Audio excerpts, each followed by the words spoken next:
there have been many movies and TV shows dedicated to first contact with aliens. Why? Well, if you have ever researched predictive programming, you will know that through the use of marketing tactics, one can successfully guide people to a predictable and acceptable future outcome simply by seeding their minds with propaganda. In fact, in this video, I will show you that we are witnessing that exact seeding. Star Trek is not a stranger to propaganda. The show's creator, Gene Roddenberry, says that the setting of the drama in space gave him the distance to address hot-button cultural topics.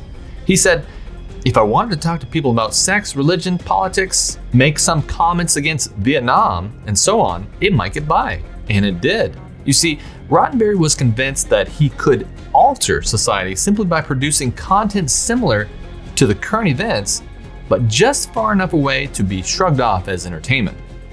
Probably the most often asked question about the show is why the Star Trek phenomenon? How can a simple space opera with blinking lights and zap guns and a hobgoblin with pointy ears reach out and touch the hearts and minds of literally millions of people and become a cult in some cases? Obviously, what this means is that television has incredible power. Ultimate power in this world, as you know, has always been one simple thing: the control and manipulation of minds. And with Roddenberry's newfound power, he decided that the way he wanted to guide society was toward a perfect world. He would tell the writers that they needed to write without conflict, and that they would write about future, perfect utopian people. Gene's conception on Next Gen is almost heavenly in that everyone's at peace.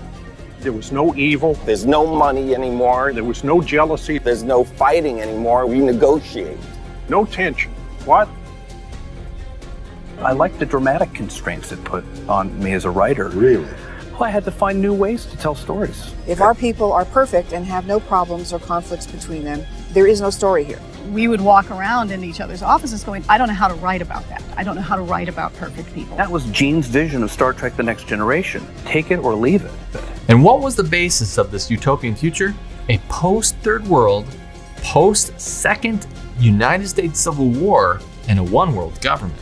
Although the Star Trek idea has changed slightly to include more drama, the premise still remains that the future society is what we are striving for: a generation of strange new worlds and incredible opportunity. Which brings us to the latest series of this Star Trek drama called Strange New Worlds. And the pilot episode is remarkably spookily providential. Tracking locked on an inbound UFO. It appeared out of nowhere. Telemetry is confirmed. UFO is not of planetary origin. It's from outer space.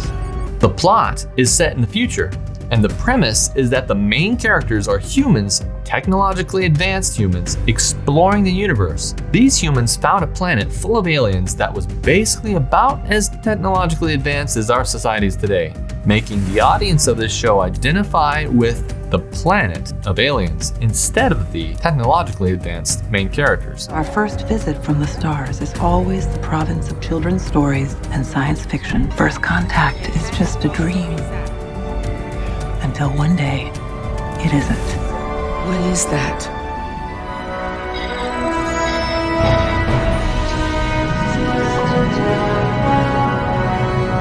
Obviously, Star Trek is based off an evolutionary idea where there must be many worlds of advanced humans. While God did create many worlds, they want nothing to do with quarantined Earth. But today we're not going to talk about that because there's something happening in this plot that is much more interesting. The very first scenes are supplanting the desire in us to meet a being from a far distant galaxy that comes to Earth to share its knowledge. For character building, we flash to a small cottage where the captain is watching the movie called The Day the Earth Stood Still. This is an old classic movie of advanced aliens that come to Earth to tell them of the danger of nuclear weapons and how violence will destroy their planet one day. Keep that in the back of your head. His superior proceeds to convince him, the main character, to help in a first contact scenario where the 21st century aliens on another planet created a planet-altering bomb that could disrupt space and time. These people have not built a warp drive. Based on these readings, they've built a warp bomb. After a shave and a haircut, the captain reluctantly accepts. It would seem there are two warring factions, and their conflict has escalated to a crisis point. Surface scans of the planet are consistent with pre-warp society. Put another way, the nuclear bomb could have been invented before particle physics. It simply never has been. Obviously, they are comparing the nuclear weapons that we have today in real life with a warp weapon that the 21st century aliens have created on their planet. And this is where it gets really strange, because currently our government is going through the same problem that the weaponized 21st century aliens are going through. The U.S. government's grudging acknowledgement of unidentified aerial phenomena. You call them UFOs. We call them UAPs. There's footage and records of objects in the skies that we don't know exactly what they are. There are things flying around up there that we haven't fully identified yet. They did not have an easily explainable pattern. UFO is not of planetary origin. It's from outer space. What is that? And to make it even more strange, the news is reporting about how the US government has been covering up UFOs that have crashed since the 1940s and has been harvesting technology from them. Jeremy, we talked in the first part about how the government has recovered. You believe, you've seen documents, that we have recovered materials of these vehicles that have crashed? Yeah, so this is actually well documented. You don't have to take my word on it. This was actually in the congressional language when they were trying to get our intelligence agencies to fess up about what they've been studying. We have to consider the possibility that this technology isn't native. However they got it, if they found it in a crashed alien spacecraft, if it was placed in their hand. And although the US government hasn't completely confirmed all this yet, it has confirmed that UFOs are entering and exiting our no-fly zones daily. And there's nothing they can do about it.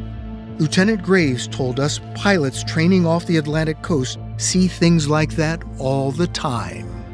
Every day. Every day for at least a couple of years. Wait a minute, every day for a couple of years? Mm-hmm. Several former U.S. Air Force officers have shared that almost 70 years ago, they witnessed multiple unidentified aerial phenomenon sightings over 2 U.S. nuclear bases. Shockingly, the men also claimed that these 1964 aerial sightings occurred nearly simultaneously with the spontaneous immobilizing of the base's nuclear intercontinental ballistic missiles, suggesting that whatever or whoever was up there successfully disabled the ICBMs from above. Friend of the show, Emily Jashinsky, attended a Tuesday press conference held at the National Press Club in Washington, where a panel of former USAF officers detailed those incidents and others like them. The US government calls these things unidentified aerial phenomenon to get rid of the UFO stigma and reclassifies them as a type of UFO with 5 observables. All 5 of these observables we can't produce. As the story continues, it shows the 21st century society that is obviously paralleling the future of Earth and giving sympathy towards the possibility of a future extraterrestrial deception. We cannot interfere with their natural development. We cannot show ourselves but for risk. They've already seen us. We cannot risk the possibility. Well, so we just leave our people there? Hardly. The main characters decide to transform themselves into the less advanced people of the planet. And during this process, some strange predictive programming begins. Protests carried on through the night and into the morning at federal sites around our nation.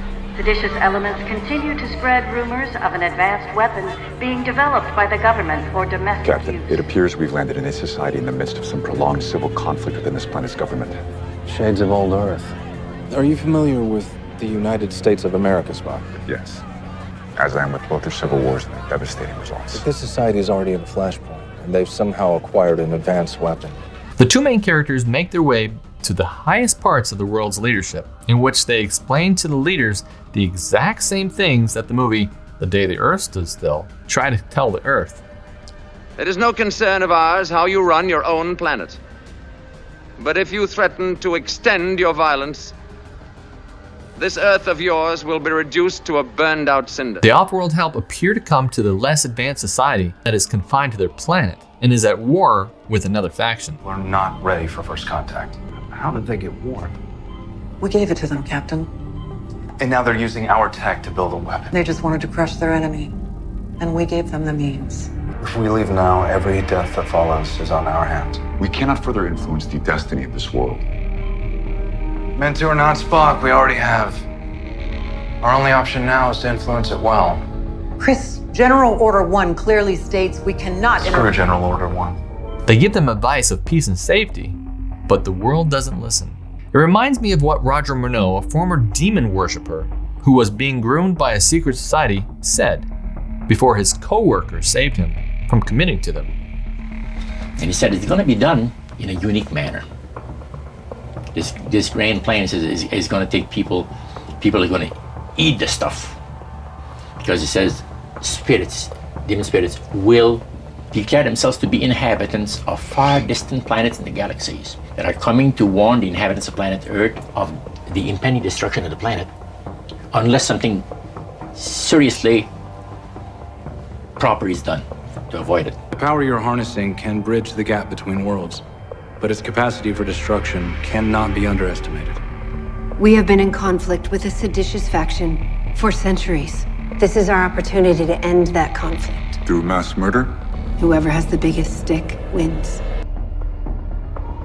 Since this less advanced society won't accept their advice, the more advanced beings, the stars of the show, reveal their spaceship, named the Enterprise, thus enabling the stars of the show to talk to both leaders of both factions at the same time, to give them both advice and advice to the audience on how to proceed when something like this occurs in the future. In a historic moment, leaders of the governing and revolutionary factions will meet to discuss the arrival of the aliens. This is the first time in a century both leaders have been in the same room at the same time, and we will bring it all to you live. Hi. Sorry to interrupt. I'm Christopher Pike. My world is called Earth. And though it's far from here, my people and yours are very much alike. Though we were not always peaceful. This is Earth in our 21st century. Before everything went wrong. It's a lot like your world today. Our conflict also started with a fight for freedoms. We called it the Second Civil War, then the Eugenics War, and finally, just World War III. This was our last day. The day the Earth we knew ceased to exist. What began as an eruption in one nation ended in the eradication of 600,000 species of animals and plants and 30% of Earth's population. You'll use competing ideas of liberty to bomb each other to rubble just like we did, and then your last day will look just like this.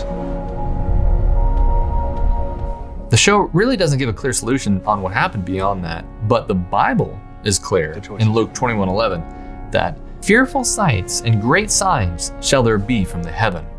Symbolically, Revelation 16 also speaks of demonic spirits that reveal themselves to the world to deceive them. The truth is that this world will see danger that it has never before witnessed. Men's hearts will fail them due to fear, and a deception will occur that is far beyond anything our science fiction could ever fathom.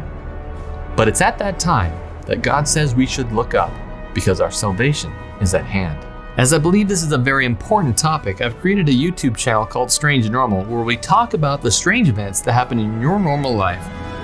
And we've created 2 documentaries, Starfall, the strange connection between Christians and UFOs, and Disclosed, Deceiving the World. Both of those are fantastic documentaries that I highly recommend watching. They will get you started in understanding what's going on in your world currently. And we'll put those links in the description below. This will help you keep updated on the strange events that will ultimately become to the deception that could, if possible, deceive even the elect.